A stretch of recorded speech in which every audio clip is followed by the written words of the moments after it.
And so when I sold my company, I decided I was going to try and see if I could figure this out and figure out who those folks were. And the research, the journey we've been on since then, starts with this one quite beautiful little thought, that every organization on earth, including yours, including governments, including somebody who sells hot dogs out of a stand on a street with some busy bars and nightclubs, we're all here trying to do the same thing. We're all just trying to get some people to do something. That's it. My friends at Hilton, my friends at Delta Airlines, all the DMCs in this room, we're only just trying to get some people to do something. The rest of it's just layers of bureaucracy and structure that we put in place because we're humans and we like all that stuff. But we all wake up in the morning, go to work, and try and figure out how to get some people to do something we'd like them to do, which begs the question, how do people decide to do something? So here's another story for you. It's called Three Friends in an Alley at Midnight because it starts about three friends who've been out having a few drinks, and they haven't been able to see each other for a long time because there's been a global pandemic, and suddenly they're able to get together like this and have a few drinks. So it's getting close to midnight, and they've had a few drinks too many. And they decide it's time to call it. It's not going to be a late night, they're going to go home. So they're walking down the street, they're being noisy and loud.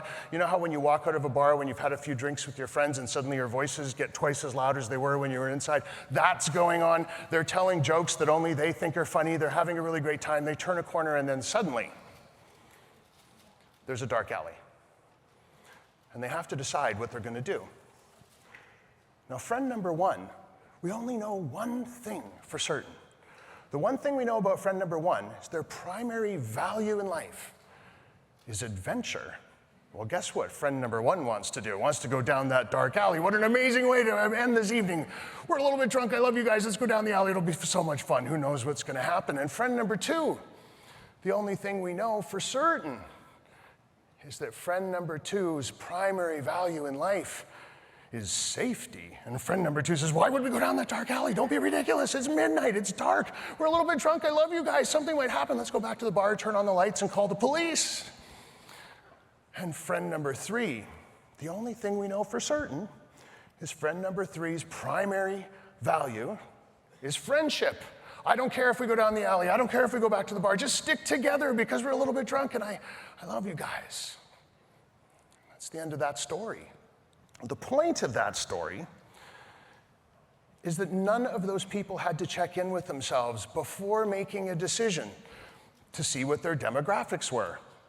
None of them had to say to themselves, well, gee, I'm an 18 to 24-year-old male with 2.3 children. I earn $50,000 a year, and I have an MBA, so I should behave this way. All they had to do was check and see, what do I care about? What are my values? And that drove the way they made a decision, whether they knew they were doing it or not, consciously or subconsciously. In fact, all of us, all day long, spend our lives making decisions based on our values. Now, behavioral scientists have known this for a very, very long time. For decades now, they've been studying this. And I'm going to try and summarize for you in 3 quick slides a lot of behavioral science research. It starts with neurologists. Neurologists study our brains, and I'm sure you've all heard this phrase before, that our prefrontal cortex is the CEO of our brain. Our CEO's job is to take all the incoming data, everything we see all day long, all the sights and sounds and smells that come along, and figure out what we're going to do about this situation. Are we going to go down that dark alley or not? Well, it turns out our prefrontal cortex, our CEO, only uses one set of filters to figure this out, and it's what we care about, what our values are. Which kind of makes sense, doesn't it, right? You stand back and say, well, gee, if family is the most important thing in my life and something comes along that might be good for my family, I'm going to want that. I'm going to run towards that. That's going to make me happy if I can get more of that. Something comes along that might be bad for my family, however, I'm going to run away from that. I'm going to avoid that. I don't even want to talk about that because it might harm something that I care about deeply that motivates my life. So that's the neurologists. If you talk to the psychologists, they'll talk about this in all kinds of different ways. One way, though, is to talk about confirmation bias. We've all heard this term. It's a fancy psychological term for a thing we need to avoid when we're building surveys and doing studies. Confirmation bias is the natural human tendency to say yes and agree with the stuff we already think is important, the stuff we already agree with. So if you're not careful when you're putting a survey together and writing those questions out, you're going to get flawed responses because you're giving people an opportunity to not answer really the way they want to answer. They're trying to answer in a way that gives them the confirmation bias that they're looking for. But what if we could flip that around?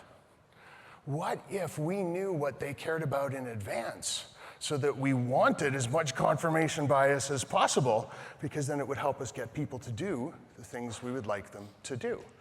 I'm getting ahead of myself, but the point here is that psychologists agree what we value determines every decision we make. All our values determine our behaviors, our decisions, and our emotions. And then sociologists, last one, and then we'll leave the science behind because science can be a little bit boring sometimes.